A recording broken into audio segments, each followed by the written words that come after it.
자, 여러분 오늘은 짧게 교회에 대해서 잠깐 말씀을 좀 듣도록 하겠습니다. 교회는 여러분이 주일마다 와서 너무 당연한 곳으로 생각할 수 있지만 사실 아주 독특한 곳이에요. 자, 한번 떠올려 볼까요? 여러분 학교의 반, 그 반 있죠? 몇 학년 몇 반이요? 학경이 몇 학년 몇 반이에요?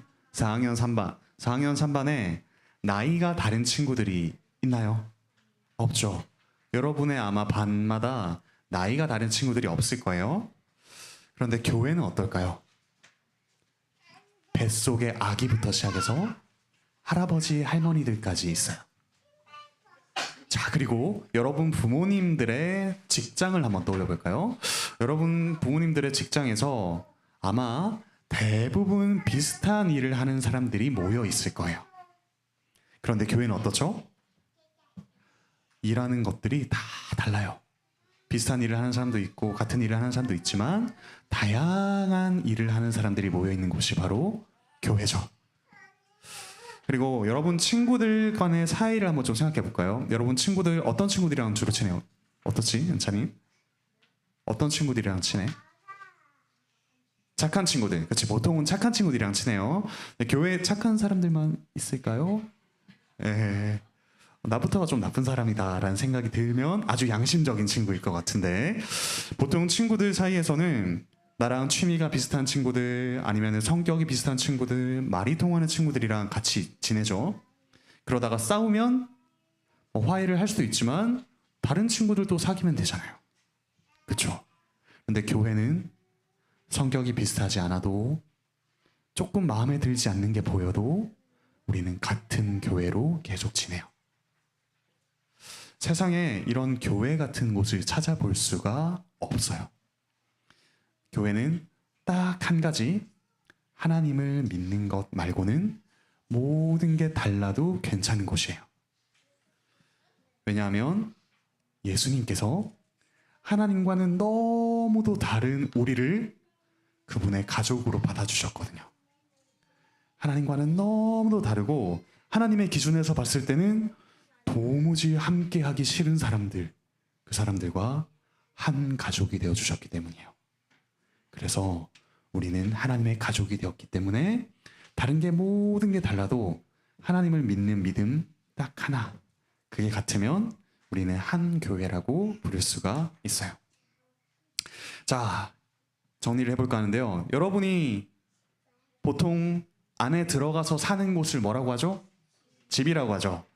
그리고 오늘 말씀을 따르면 우리는 하나님의 집이라고 합니다. 우리 안에 하나님이 사신대요. 안에 하나님 본 적 있나요? 네, 안 보이죠? 그런데 하나님이 우리 안에 계시대요. 근데 나 개인이 아니라 함께하는 우리 사이사이에 계시는 분이 하나님이시다라고 이야기합니다. 자, 그리고 아까 집을 이야기했는데요. 서로 다른 사람들도 서로 사랑하고 하나 되는 것, 싸운 사람이 화해해서 하나 되는 걸 뭐라고 하냐면 평화라고 이야기합니다. 평화. 근데 오늘 말씀의 제목이 뭐냐면 교회가 바로 평화의 성전, 그러니까 하나님께서 함께 사시는 평화의 집이다라는 뜻이에요. 우리가 하나님의 가족이 되어서 다른 모든 게 달라도 함께 평화를 누리는 사람들, 그래서 우리는 평화의 성전, 같이 따라해 볼까요? 평화의 성전, 시작. 평화의 성전. 그래서 여러분이 교회에 올 때마다 먼저 하나님을 예배하고요. 그리고 여러분 옆에 친구들 있잖아요. 여러분 한번 볼까요? 네, 여러분 옆에 친구들이 당연한 친구들이 아니에요. 여러분 사는 곳도 다르고 다 다양한 친구들인데 친구들을 더 사랑하고 또 아끼면 좋겠어요. 그리고 친구들뿐만 아니라 여기에 있는 형, 누나, 오빠, 언니, 동생, 그리고 어른들 있잖아요. 결코 당연한 사람들이 아니에요. 여러분이 서로 사랑하면서 평화의 성전이란 걸 매 주일마다 확인하고, 그리고 여러분 친구들에게도 이제 조금씩 나랑 다른 친구들에게도 여러분이 가진 것들을 나눠주면서 또 사랑하면서 평화의 성전답게 살아가길 바라고 축복합니다. 자, 들어가서 말씀 계속 드릴게요.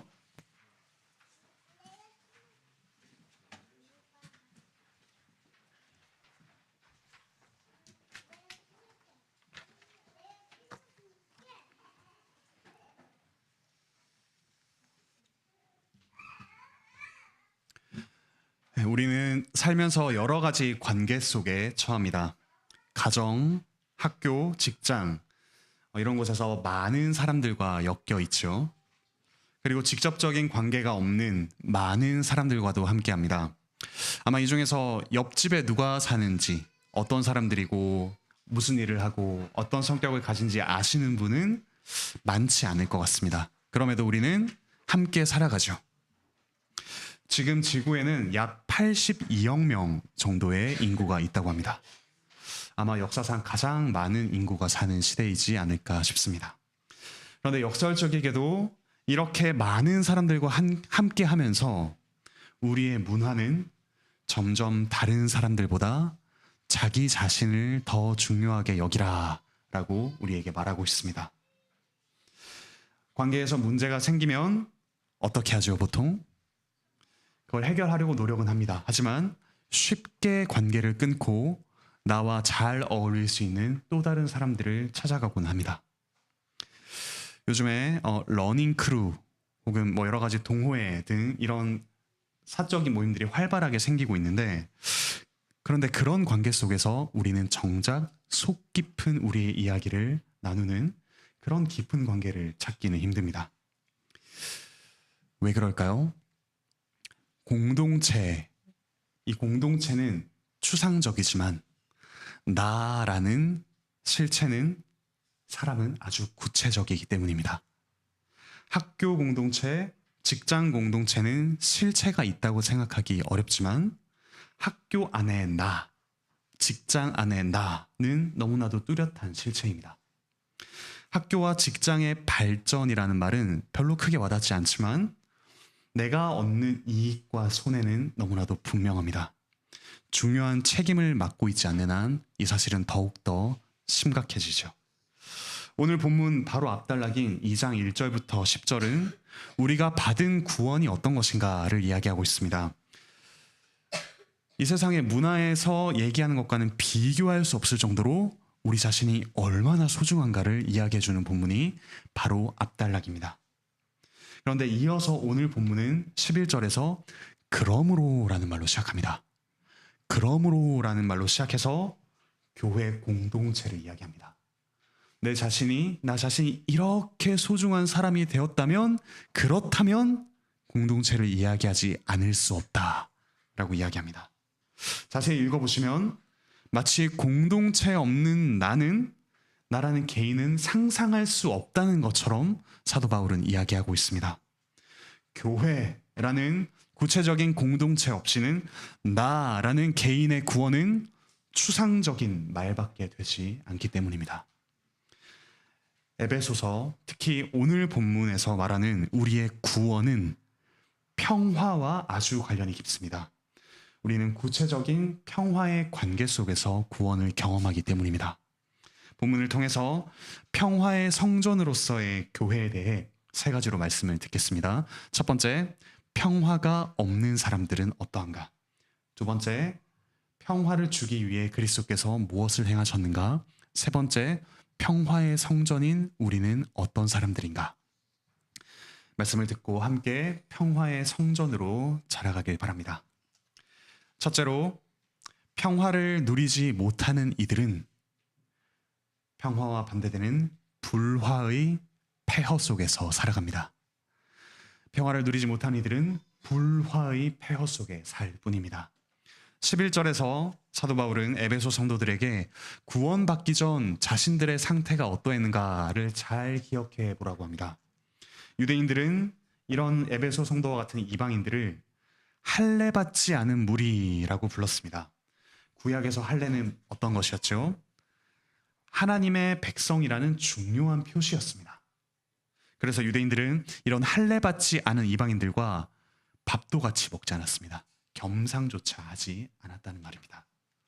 물론 상황에 따라서 이런 이방인들과 때로는 가깝게 지내기도 했습니다.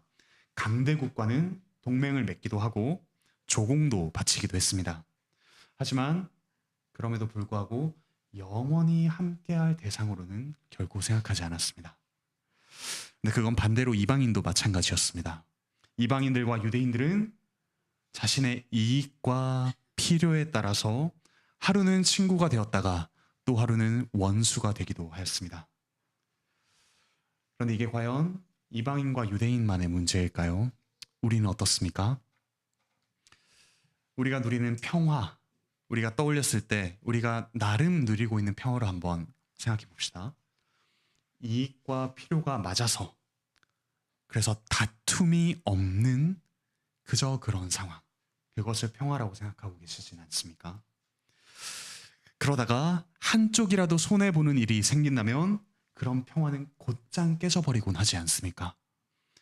자신에게 초점을 맞출수록, 나의 이익과 필요에 초점을 맞출수록 우리의 평화는 너무나도 얄팍해집니다. 여러분의 가정과 학교와 직장을 한번 생각해 보십시오. 여러분 그곳에서 정말 참된 평화를 누리고 계십니까? 물론 겉으로는 평화로운 척 할 수 있습니다. 하지만 속으로는 유대인처럼 상대방을 영원히 함께 할 수는 없다라고 생각하고 계시진 않습니까? 여러분의 손해를 감수하면서까지 손익을 계산하지 않고 기꺼이 여러분이 좋은 것을 나누는 대상으로 여러분이 만나는 사람들을 대하고 계십니까? 물론 그렇게 하고 계시는 분이 있을 수 있습니다. 계속해서 힘써 평화를 이어가시길 바랍니다. 하지만 우리가 항상 그런 평화를 누릴 수는 없습니다. 나를 아프게 하고 나에게 손해를 끼치는 사람들과 늘 평화를 누릴 정도로 우리는 강하지 않습니다. 아무리 자녀를 사랑하는 부모라도 때로는 지칩니다. 아무리 사명감으로 가득한 직장인이라도 늘 친절하고 헌신적일 수는 없습니다. 우리 자신이나 상대방에게만 주목한다면 더더욱 그러합니다. 이방인들이 평화를 누리지 못했던 이보다 더 근본적인 문제가 있습니다. 바로 하나님 없이 살았기 때문입니다. 12절을 보십시오. 그때의 이방인들은 이스라엘 나라 밖의 사람이었을 뿐만 아니라 하나님 없이 살던 사람들이었습니다. 물론 그들도 나름 도덕과 법이 있었고 그들이 믿는 신들도 있었습니다. 그들 나름의 소망을 가지고 열심히 살기도 했습니다. 하지만 그들이 믿는 신들은 어떤 신들이었습니까? 그리스 로마 신들 한번 생각해 보십시오. 변덕스럽거나 지나치게 엄격해서 종잡을 수 없는 신, 내가 달래고 달래야만 평화를 선물해주는 신일 뿐이었습니다. 그들이 누리던 평화, 이방인들이 누리던 평화는 어떤 것이었냐면 무력으로 주변을 진압해서 얻는 평화였습니다. 그들의 소망은 자주 다른 이들의 소망을 짓밟아야만 이룰 수 있는 절망적인 소망이었습니다. 이스라엘 사람들도 하나님을 떠나 있을 때는 이런 이방인들과 다르지 않았습니다. 물론 그들은 할례도 받고 하나님이 계시다는 그 성전도 있었습니다.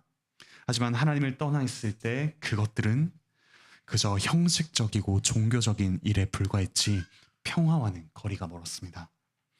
가난한 사람들을 착취하고 자기 욕망에 충실하게 살며 심지어 이런 종교적인 일들까지도 이용할 뿐이었습니다. 이처럼 타락한 죄인은 겉으로는 평화로울지 몰라도 실제로는 불화의 폐허 속에 살아갑니다. 모든 사람이 나름의 신전을 짓고 살아갑니다. 눈에 보이는 신전뿐만 아니라 마음의 신전을 짓습니다. 자기 욕망을 이루어줄 신을 만들어서 그 마음 신전에 모시죠. 무엇보다 자기 자신을 가장 높임받아야 할 신으로 모십니다. 하지만 그 신들이 주는 평화는 가짜 평화, 얄팍한 평화, 언제든 다툼과 분열로 변화할 수 있는 그런 평화였습니다. 하나님이 없다면 우리는 이런 불화의 폐허 속에서 살게 됩니다. 하나님께서 주실 영원한 생명과 소망이란 것을 상상할 수 없기 때문에 이 땅의 걱정과 욕망에 얽매여 살아갑니다. 그러면서 우리는 나름 자신을 보호하고 또 다른 사람들의 수준을 나누는 그런 벽을 만듭니다. 우리의 성격의 차이, 경제력의 차이, 의사소통의 방식의 차이, 취향의 차이 등등 우리는 수많은 벽을 만들어서 구별하죠. 그리고 그런 차이들 틈에 실선을 긋습니다. 그러니까 빈틈없는 선을 그어서 누구도 넘어올 수 없고 나도 넘어가기 싫은 그런 구분을 해버립니다. 우리 정직하게 자신을 돌아봅시다. 우리는 정말로 하나님을 중심으로 평화를 누리고 있습니까? 그저 다툼이 없는, 언제 깨질지 모르는 평화가 아니라 진정으로 평화를 누리고 있습니까? 마음으로 서로를 나누고 파괴하는 폐허 속에 살고 있지는 않습니까? 정말로 평화, 안녕하십니까? 이 불화의 폐허 한가운데로 우리 주 예수 그리스도께서 오셨습니다. 오늘 말씀 두 번째 내용입니다. 그리스도께서는 진정한 평화를 이루기 위해 불화를 일으키시고 그것을 감당하셨습니다. 13절은 원래 그러나라는 말로 시작합니다. 그러나 이제는 이라는 말로 시작하죠. 전에 멀리 있던 에베소 성도들이 그리스도 예수 안에서 가까워졌다라고 합니다. 이제 진정한 평화를 누리기 시작했다라는 뜻입니다. 14절에 나오듯이 그리스도께서는 이방인과 유대인들의 원수관계, 이렇게 서로를 나누던 원수관계를 허무셨습니다. 그리고 그 방식은 15절에 나옵니다. 이 둘을 구분하던 법조문으로 된 계명의 율법을 폐하신 것이라고 합니다. 원래 이 14절 뒷부분과 또 15절 앞부분을 연결하여 읽으면 이렇습니다. 원수된 것, 곧 중간에 막힌 담을 자기 육체로 허시되 법조문으로 된 계명의 율법을 폐하심으로써 그렇게 하셨습니다. 이 법조문으로 된 율법의 계명들을 폐하신 것이 원수된 것을 허무는 수단이었다라는 뜻입니다. 그런데 원래 율법은 좋은 것이죠. 하나님의 뜻을 알고 그 뜻을 따라 살아갈 수 있게 하는 아주 좋은 하나님의 선물입니다. 하지만 유대인들은 이 좋은 것을 가지고 우리는 율법을 가졌고 나름 행하고 있지만 저 율법 없는 이방인들 상종조차 할 수 없다 라고 이방인들을 차별했습니다. 선민의식을 가지고 이방인들을 배척했죠. 그리고 이제 그리스도께서는 이 율법이 유대인과 이방인을 원수로 만들 수 없도록 폐하셨다, 즉 무효로 만드셨다라고 이야기하고 있습니다. 유대인이든 이방인이든 율법을 기준으로는 더 나은 사람과 그렇지 않은 사람으로 완전히 구분할 수 없다라는 뜻입니다. 한 걸음 더 나아가서 16절에서 그리스도께서 유대인과 이방인이 한 몸 되게 하셔서 하나님과도 화목하게 하셨다라고 합니다. 그러니까 사람과 사람, 하나님과 사람의 모든 원수 관계가 이제 그리스도 안에서 평화의 관계로 바뀝니다. 어떻게 이 일을 이루셨을까요? 13절에서는 그 방식이 그리스도의 피라고 합니다. 그리고 14절에서는 자기 육체로라고 하고 16절에 이르면 이것이 바로 십자가라는 사실을 알게 됩니다. 그리스도께서 이와 같은 평화를 이루기 위해 십자가를 지셨습니다. 십자가가 무엇입니까? 평화를 파괴하는 흉악한 죄인의 상징입니다. 반란을 일으킨 죄인을 처형하는 사형 도구입니다. 무엇보다 하나님의 저주를 받아 죽어 마땅한 죄인, 불화의 원흉을 죽이는 사형 틀이 바로 십자가입니다. 어떻게 이런 불화의 상징인 십자가가 평화를 이루는 수단이 될 수 있겠습니까? 먼저 그리스도께서는 율법과 유대인의 이 가까운 관계를 멀리 떨어뜨려 놓으셨습니다. 그리스도께서 유대인들의 죄를 지고 죽으셨기 때문입니다. 그 말은 유대인 중 그 누구도 구원을 받을 만큼 이 율법을 완전하게 지키지 못한다라는 것을 의미하는 것입니다. 그리스도께서는 유대인과 율법 사이에 합당한 불화를 일으키셨습니다. 원래는 평화롭지 않은 관계인데 평화로운 것처럼 생각했던 그 관계에 불화를 일으키셨습니다.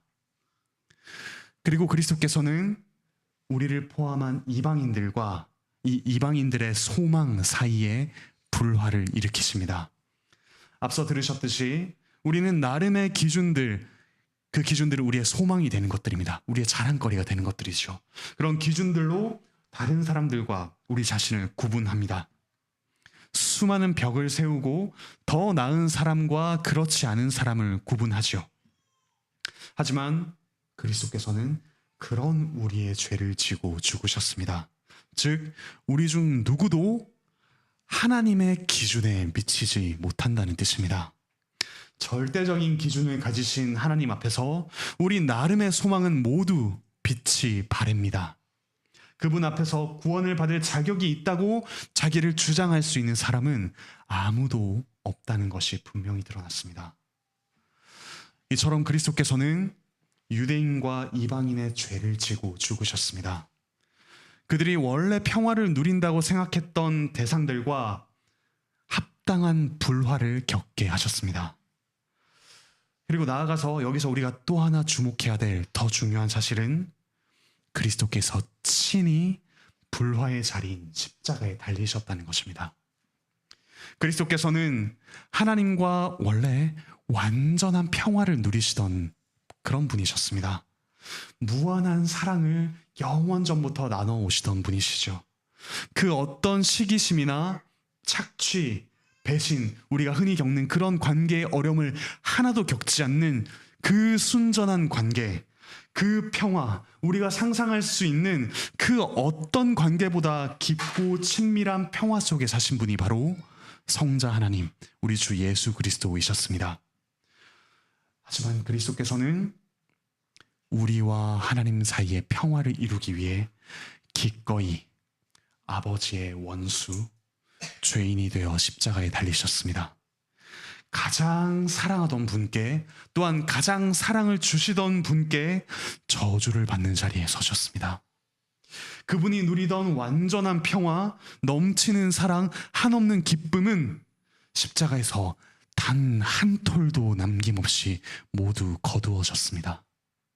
오직 원수를 향해 맹렬히 타오르는 하나님의 진노만이 십자가에 예수 그리스도께 쏟아졌습니다. 그분을 사랑한다고 말하던 제자들 모두 그분께 등을 돌렸습니다.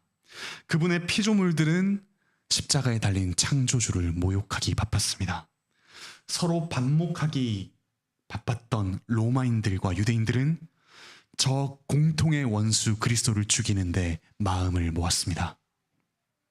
바로 그 처참한 불화의 자리에서 그리스도께서는 모든 불화의 저주, 모든 불화의 죄를 홀로 지고서 죽으셨습니다. 저와 여러분의 죄를 남김없이 지고서 십자가에서 죽으셨습니다. 그러므로 이제 하나님께서는 더 이상 우리를 원수로 여길 단 하나의 이유도 가지고 계시지 않습니다. 하나님과 우리를 가로막던 절대적인 벽이 무너졌습니다. 우리가 서로를 구분하는 그 어떤 벽도 이제 우리를 나눌 수 있는 어떤 기준도 될 수 없다는 사실이 드러났습니다. 그리스도를 믿고 그분 안에 있는 사람들은 이제 불화의 폐허를 벗어나서 평화를 누릴 수가 있습니다. 서로를 가르던 빈틈없는 실선은 이제 기꺼이 자리를 내줄 수 있는 점선이 됩니다. 우리의 공간을 내어줄 수 있고 우리의 자리를 내어줄 수 있게 됩니다. 15절에서는 이제 둘이 아니라 한 세 사람이 되었다라고 합니다. 한 세 사람, 이 표현을 구약의 표현으로 바꾸면 한 새 아담입니다. 즉 새로운 인류가 창조되었다는 뜻입니다. 여기서 지어라는 말은 창조하시어라는 뜻입니다. 첫사람 아담은 범죄함으로써 하나님과 불화의 관계, 원수가 되었죠. 그리고 인류의 역사는 이후에 전쟁의 역사가 되었습니다. 아담은 뼈 중에 뼈요 살 중에 살이라고 말했던 하와를 탓하며 불화의 관계를 시작했습니다. 그리고 형 가인은 아벨을 죽이기까지 이르렀죠. 그리고 지금도 우리는 수많은 불화와 분열과 갈등 속에 살아가고 있습니다.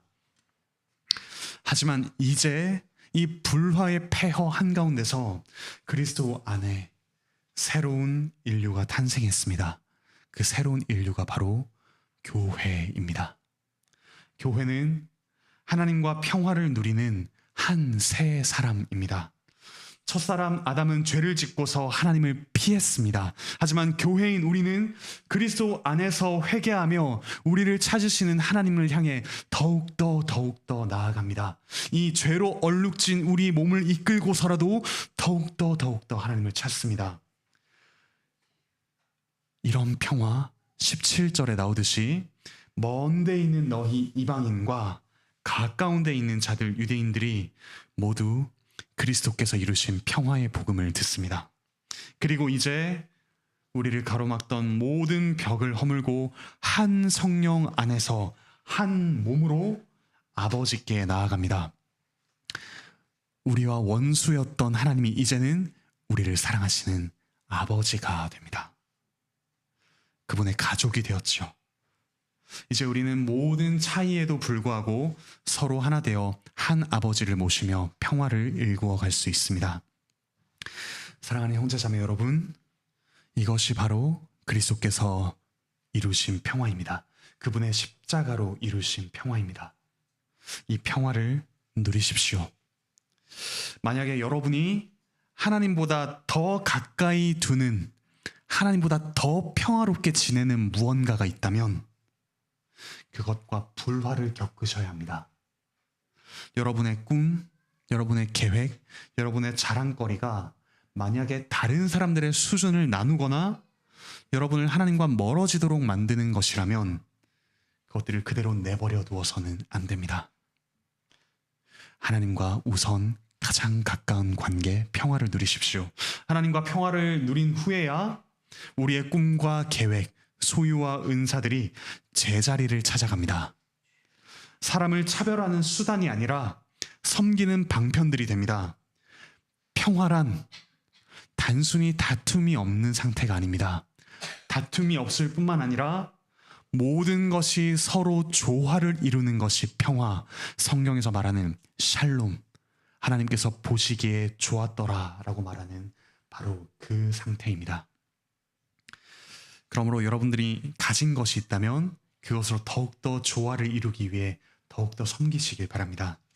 우리를 위해 기꺼이 모든 좋은 것을 버리고 불화의 죄를 지신 그리스도, 그분을 바라보며 그분이 가져오신 평화를 깊이 묵상하고 누리시길 바랍니다. 이제 마지막 내용입니다. 그리스도의 은혜로 인해 이제 우리는 평화의 성전이 되었습니다.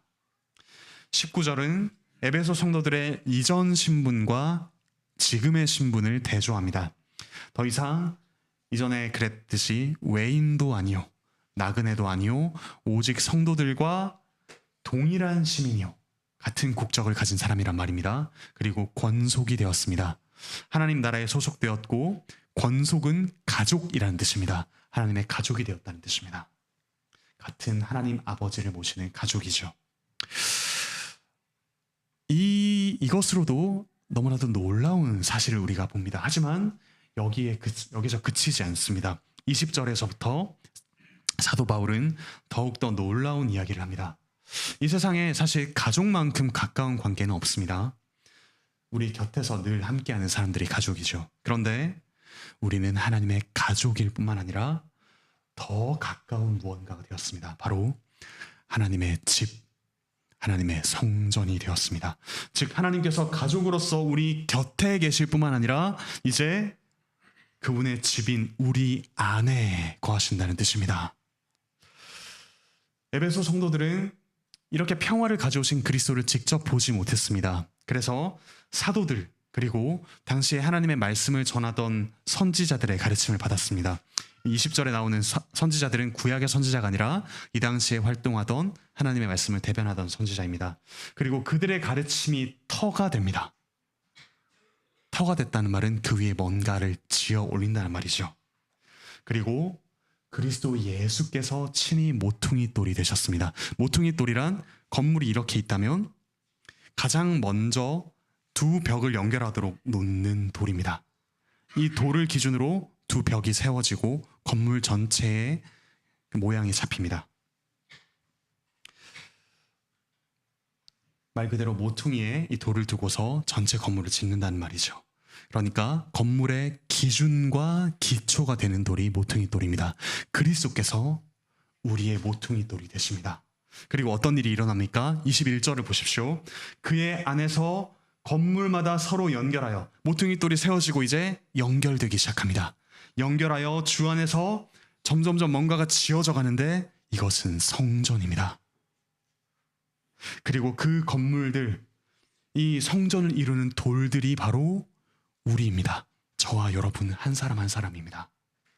22절을 보십시오. 너희도 성령 안에서 하나님이 거하실 처소가 되기 위하여 그리스도 예수 안에서 함께 지어져 가느니라. 성전은 하나님이 거하시면서 친히 그분의 백성과 만나시기로 정하신 장소입니다. 하나님은 우리 개개인을 분명히 구원하셨습니다. 하지만 우리를 만나시는 주된 현장은 성전, 그러니까 교회입니다. 우리가 하나 되어 이룬 한 새 사람입니다. 그리스도를 중심으로 하나 된 우리의 관계 속에 하나님께서 거하십니다. 이런 교회에는 다양한 사람들이 있습니다. 외모도 다르고 성격도 제각각입니다. 경제력, 직업, 나이 등 모든 것이 똑같은 사람은 없습니다. 그리스도라는 모퉁이 돌, 삼위 하나님에 대한 신앙 고백이라는 이 단 하나의 공통점만을 가지고 이 다양한 사람들이 한데 어우러집니다. 그뿐만이 아닙니다. 교회에서 우리는 서로의 차이와 성숙하지 못한 모습을 인내하면서 평화를 이루어갑니다. 마음에 들지 않는 점이 보일 수 있습니다. 하지만 바로 그 때문에 그 지체를 쓸모없다고 결코 여기지 않습니다. 그럴 수 없습니다. 만일 누군가의 모난 모습을 본다면 어떻게 해야 할까요? 그리고 그것이 여러분을 불편하게 만든다면 어떻게 해야 할까요? 바로 그 지점을 우리가 평화를 더 풍성하게 누릴 현장으로 생각하셔야 합니다. 그 현장이 보이지 않았다면 우리는 어쩌면 안일한 평화에 머무를 수 있습니다. 하지만 우리를 불편하게 하는 바로 그 지점, 그건 어쩌면 나에게만 보이는 지점일 수 있습니다. 그 지점은 내가 평화를 이루어가야 할 구체적인 현장이 됩니다. 그리스도께서 가져오신 평화란 아무런 불편함 없는 관계에 머물지 않기 때문이죠. 이걸 넘어 조화를 이루는 상태이기 때문입니다. 그리고 그 평화는 기꺼이 나의 안락함과 소유, 생각과 감정까지도 내려놓고 다른 이들을 섬길 때 더욱더 빛납니다. 그러므로 여러분이 다른 사람들과의 관계에서 그어버린 그 구분선을 넘어가십시오. 여러분과 차이점이 있는 지체들과 더욱 깊이 사귀시길 바랍니다. 그렇다고 오늘부터 친해지는 사람들을 보고 저분에게는 내가 불편했구나 라고 불필요하게 생각하지 마시기 바랍니다. 그보다는 오히려 우리가 단 하나의 공통점, 삼위 하나님을 믿는 믿음으로 다른 모든 것들이 조화를 이루는 그런 경험을 해나가시길 바랍니다. 우리는 성전, 말 그대로 거룩한 집이죠. 그러므로 우리는 서로를 더욱더 거룩하게 빚어갈 책임이 있습니다. 서로에게 권면하고 우리가 마주하는, 우리에게 주어지는 권면은 겸손하게 받으시길 바랍니다. 서로가 거룩하게 빚어지도록 도우시길 바랍니다. 또한 서로를 위로하면서 힘이 되어주시기 바랍니다. 평화를 이루어가는 그 과정을 여러분의 나눔 시간에 나누시길 바랍니다. 그리고 그 현장에서 벌어지는 분투, 어려움들을 나누며 서로를 위해 기도하며 함께 지어져 가시길 바랍니다. 우리는 분명 그리스도 없이는 성전이 될 수 없습니다. 그런데 마찬가지로 우리 서로가 없이도 우리는 성전이 될 수 없습니다. 벽돌 하나로 성전을 만들 수는 없습니다. 21절에 성전이 되어간다는 말은 함께 자라간다라는 뜻입니다. 홀로 튀어나온 돌이 있다면 성전을 아름답게 꾸밀 수가 없겠죠. 우리는 함께 자라갑니다. 22절에 나오듯이 우리는 성전으로 함께 지어져 갑니다. 그러므로 우리는 서로에게 이렇게 고백해야 합니다. 저는 당신 없이는 온전한 저 자신이 될 수 없습니다. 저는 당신 없이는 온전한 한 새 사람이 될 수 없습니다. 그러므로 우리는 더 이상 자아에 머물지 않고 교회로서의 나, 교회아를 가지고 살아갑니다. 평화의 성전으로 우리 함께 지어져 갑시다. 말씀을 맺겠습니다. 성전으로서 함께 자라가는 우리를 통해 평화를 이루시는 하나님이 세상에 드러납니다. 하나님께서 임재하시는 곳에 이런 놀라운 평화가 이루어진다는 사실이 세상에 밝혀집니다. 나아가 성전으로서의 교회는 온 세상이 마침내 어떻게 될지를 보여줍니다. 왜냐하면 성전은 하나님의 집일 뿐만 아니라 창조된 세상의 축소판으로 지어진 것이기 때문입니다. 성전 뜰에 이 지상세계를 보여주는 바다와 땅이 있죠. 그리고 성소에는 별들을 보여주는 반짝이는 금촛대와 하나님의 임재를 가리는 향이 있습니다. 그리고 지성소에는 하나님께서 거하시는 가장 신비한 공간이 있음을 보여줍니다. 이 성전은 이 세상을 담은 창조된 세상이 어떠한가를 보여주는 공간입니다. 그러므로 새롭게 지어져가는 성전인 우리, 이 교회를 통해 새롭게 창조될 세상이 어떠한지가 드러납니다. 온 세상은 그리스도를 중심으로 평화를 누리게 됩니다. 더 이상 갈등과 분열이 아니라 하나 되어 서로를 섬기는 사람들로 가득해지는 곳이 새하늘과 새 땅이 될 것입니다. 교회인 우리는 세상의 완성을 앞당겨 보여주는 하나님 나라 새하늘과 새 땅의 모델 하우스입니다. 사랑하는 형제자매 여러분, 마침내 평화 가득한 세상이 완성되리라는 소망, 이 소망을 잃지 마시길 바랍니다. 우리가 사는 세상에는 분명 불화가 가득합니다. 정치적인 갈등이 너무나도 심하고 세대 간에도 좁히기 힘든 간극이 있습니다. 하지만 바로 그곳에서도 하나님께서 임재하셔서 우리를 통해 평화를 이루어 가심을 기대합시다. 이런 소망과 기대를 가진 교회야말로 이 폐허 속에서 참된 평화를 전하고 나눌 수 있습니다. 함께 평화의 성전으로 자라가는 우리 모두가 되기를 바라고 축복합니다.